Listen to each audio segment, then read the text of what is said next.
Hello नमस्कार, स्वागत है आपका हमारे यूट्यूब चैनल पर। आज हम बात करने वाले हैं टीचिंग एसोसिएट भर्ती 2026 के बारे में, जिसका वैकेंसी का अपडेट आ चुका है। 3540 पदों पर ये वैकेंसी आई है। इसके टोटल पद 3540 पद है।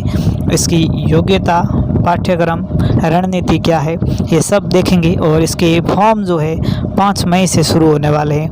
संपूर्ण जानकारी इस वीडियो में लेंगे। वीडियो में आगे बढ़ने से पहले अगर आप भी चैनल पर नए हो तो चैनल को सब्सक्राइब ज़रूर करें।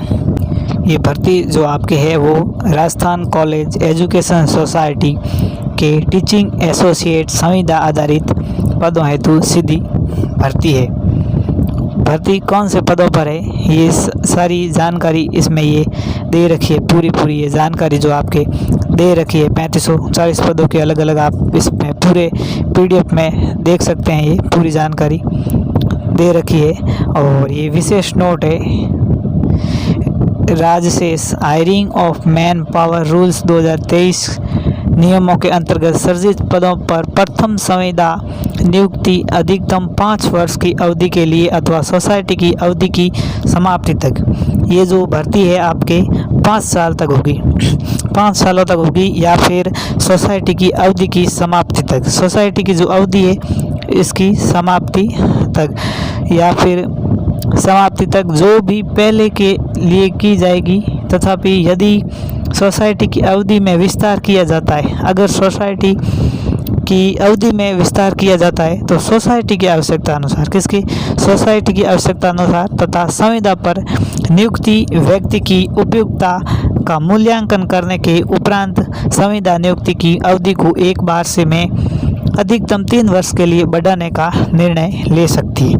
3 साल तक इसको बढ़ाया जा सकता है अगर सोसाइटी चाहे तो, और संविदा अगर पूरी हो जाए और संविदा पर नियुक्ति 60 वर्ष तक की आयु पूर्ण कर लेता है। उक्त हेतु प्रत्यक्ष से कोई आदेश जारी नहीं किए जाएंगे।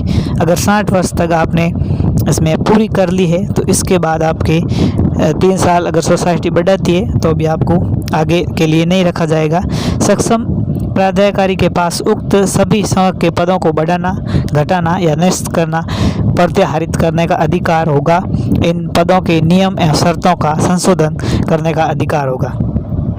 इसमें संशोधन करने का भी अधिकार जो है वो सब सोसाइटी और संविदा के पास होगा। आपको कभी भी वो जॉब से निकाल सकते हैं और कभी भी आपको खारिज किया जा सकता है। ये सब उनके पास होता है। आवेदन प्रक्रिया जो है वो आपके बोर्ड द्वारा आवेदन प्रक्रिया माध्यम से ऑफलाइन ऑनलाइन एप्लीकेशन फॉर्म के माध्यम से प्राप्त किए जाएंगे, जिन्हें राज्य के अधिकृत आधारित ई-मित्र कियोस्क जन सुविधा केंद्र के माध्यम से भरा जा सकता है। ऑनलाइन आवेदन पत्र आवेदन करें। ऑनलाइन आवेदन करने की प्रक्रिया निम्नानुसार रहेगी। जो आपको पता है, वन टाइम रजिस्ट्रेशन OTR होगा।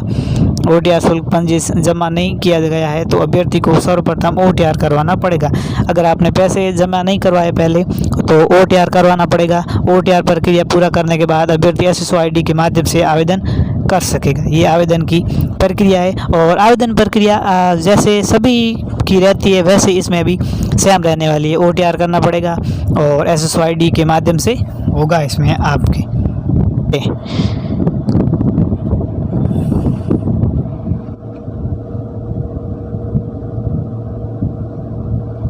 आगे देखते हैं। आगे आपके लिए कोई इम्पोर्टेंट टॉपिक है तो बता देते हैं क्या है। ये नोट एक दे रखा है, इसमें एक बार पंजीकरण शुल्क ये सब दे रखा है, इसमें नोट दे रखा है। ये राजस्थान राज्य के अलावा ऐसे अभ्यर्थी जो राज्यों केंद्र शासित प्रदेशों के मूल निवासी है तथा अनुसूचित जाति, अनुसूचित जनजाति, अन्य पिछड़ा वर्ग, अति पिछड़ा वर्ग, आर्थिक रूप से कमजोर वर्ग श्रेणी में आते हैं को इस भर्ती प्रक्रिया के लिए सामान्य वर्ग का अभ्यर्थी माना जाएगा। अतः ऐसे अभ्यर्थियों को सामान्य अभ्यर्थियों के लिए अतिरिक्त पंजीकरण शुल्क करना होगा। पूर्व में एक बार ये पंजीकरण शुल्क OTR जमा करवा चुके अभ्यर्थियों को दोबारा शुल्क नहीं देना पड़ेगा। टीचिंग एसोसिएट संविदा ये सब आप पढ़ लें, बाद में देख लीजिएगा। सारी जानकारी इस PDF में दे रखी है। धीरे धीरे बढ़ते हैं, आप वीडियो को रोक के भी देख सकते हैं। अगर आपके लिए कोई काम का है तो हम बता देंगे।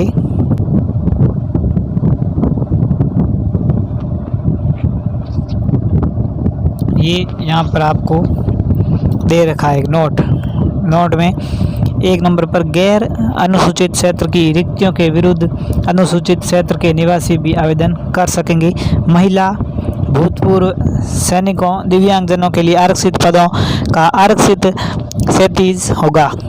विज्ञापन जारी होने के उपरांत विज्ञापति पदों की संख्या में परीक्षा परिणाम से पूर्व तक की कमी या बढ़ोतरी करने का अधिकार राज्य सरकार हस्तांतरण कर्मचारी चयन बोर्ड के पास सुरक्षित है तथा इसे माननीय न्यायालय में चुनौती नहीं दी जा सकेगी।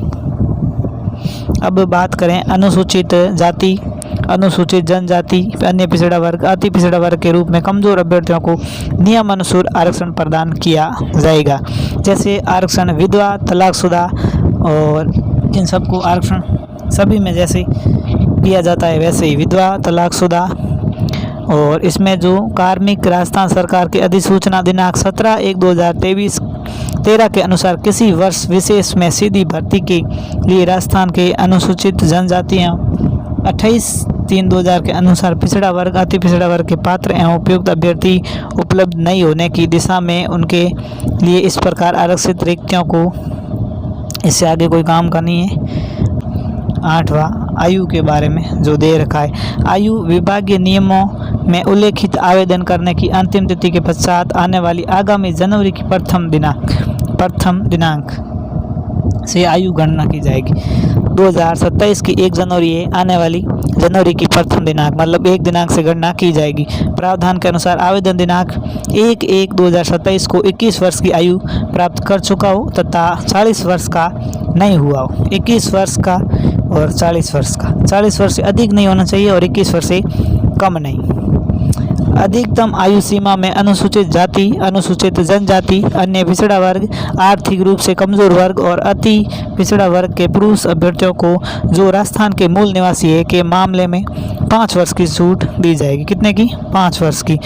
सामान्य वर्ग की महिला अभ्यर्थियों के मामले में 5 वर्ष की छूट दी जाएगी। अनुसूचित जाति, अनुसूचित जनजाति, अन्य पिछड़ा वर्ग, आर्थिक रूप से कमजोर वर्ग और अति पिछड़ा वर्ग की महिलाओं अभ्यर्थियों को जो राजस्थान की मूल निवासी है के मामले में 10 वर्ष की छूट दी जाएगी। कितने वर्ष की? 10 वर्ष की छूट दी जाएगी। विधवाओं और विवाह विभिन्न महिलाओं विवाह विच्छिन्न मतलब विडो और जो डिवोर्सी है उनके लिए महिलाओं, डिवोर्सी और विधवाओं के लिए महिलाओं के मामले में कोई आयु सीमा नहीं होगी, किंतु राज्य सरकार द्वारा निश्चित की गई सेवानिवृत्ति आयु से उसकी आयु कम हो। सेवानिवृत्ति से जो आयु है वो कम होनी चाहिए। बाकी जो विधवा महिला है और तलाकशुदा महिला है उनके लिए कोई आयु सीमा नहीं है। वो 50 साल की हो या 55 साल की फॉर्म अप्लाई कर सकती है, लेकिन जो रिटायरमेंट की उम्र होती है 60 साल उससे ज़्यादा नहीं होनी चाहिए। स्पष्टीकरण, विधवा महिला के मामले में उसे किसी सक्षम प्राधिकारी का अपने पति की मृत्यु का प्रमाण पत्र प्रस्तुत करना होगा तथा विवाह विच्छिन्न महिला के मामले में विवाह विच्छेद का प्रमाण पत्र प्रस्तुत करना होगा, जो हर भर्ती परीक्षा में यही होता है। सेम, इसमें कोई अलग बात है नहीं। और नियमों के अधीन शिथिलीकरण ये सब आप देख लीजिएगा, पूरा पढ़ लीजिएगा। ये भी यहाँ पर दे रखा है किस प्रकार आपको आवेदन करना है, पूरा पढ़ लें। ऑनलाइन आवेदन की OTR फॉर्म सब दे रखा है इसमें, पूरा देख लें। मोबाइल फ़ोन का उपयोग करके कैसे हस्ताक्षर करने हैं वो आगे देखते हैं। कोई ज़रूरी पॉइंट है तो बता देते हैं। और अब आ गया है परीक्षा की स्कीम एवं पाठ्यक्रम सिलेबस आपके ये general studies of Rajasthan 60 number का है, 75 मार्क्स का, 1 घंटे का होगा। सब्जेक्ट कौन सा? विथ द पोस्ट सब्जेक्ट का जो है 120 का 300 नंबर होंगे, 2 घंटे का पेपर है आपके। द बोर्ड सेल जो इसमें ये दे रखा है, the board shall prepare a list of candidates on the basis of marks obtained in written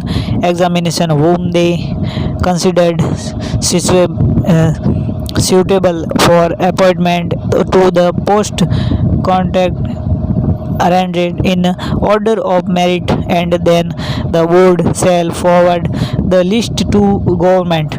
इसमें ये लिखा है कि आपको जो 2 पेपर होंगे उसमें पहले में 36% लाना ज़रूरी है, 36% अंक लाना ज़रूरी है, दूसरे में भी 36% अंक लाना ज़रूरी है, और दोनों को मिला के आपके 40% मार्क्स होने चाहिए, दोनों को मिला के 40% मार्क्स होने चाहिए।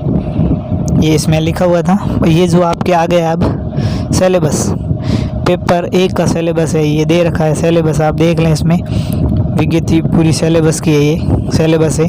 और ये ज्योग्राफी ऑफ राजस्थान का भूगोल, ये सब political and administrative system of Rajasthan, economy of Rajasthan, सब ये आप देख लें। Paper 2 teaching associate computer science, ये आपके, और नेगेटिव मार्किंग आपको पता ही है 1/3 हर एग्ज़ाम में रहती है, 1/3 नेगेटिव मार्किंग। और वो जो प्रसव वगैरह होता है वो आपको पता ही है, सब भर्तियों में सेम ही रहता है, अलग बताने की कोई ज़रूरत नहीं है। तैयारी कैसे करें, तैयारी इसकी जो तैयारी है वो कैसे करें, तैयारी के लिए बढ़िया आप कोई कोचिंग ज्वाइन कर सकते हैं, बढ़िया पढ़ाती हो, आपको पसंद हो, या फिर आप बुक से भी पढ़ाई कर सकते हैं। अब अगर आपको समझ में आती है या पहले कहीं कोचिंग कर रखी है तो आप बुक से भी पढ़ाई कर सकते हैं। अच्छी कोई एक बुक खरीदे, ज़्यादा लफड़ा नहीं करना है, ज़्यादा बुक इकट्ठे करोगे तो उससे कोई फ़ायदा नहीं होने वाला है। एक बुक हो, बढ़िया कंटेंट हो, 1 या 2 बुक रखो जिससे आपको समझ में आए, बढ़िया कंटेंट होना चाहिए, कंटेंट एकदम बढ़िया हो, ऑथेंटिक बुक हो जिसमें सब आपको समझ में आ जाए। और अगर बुक से समझ में नहीं आती, कोई बढ़िया कोचिंग देख के जो बढ़िया सिलेबस पूरा करवाए टाइम पे, ऐसी कोचिंग देखें।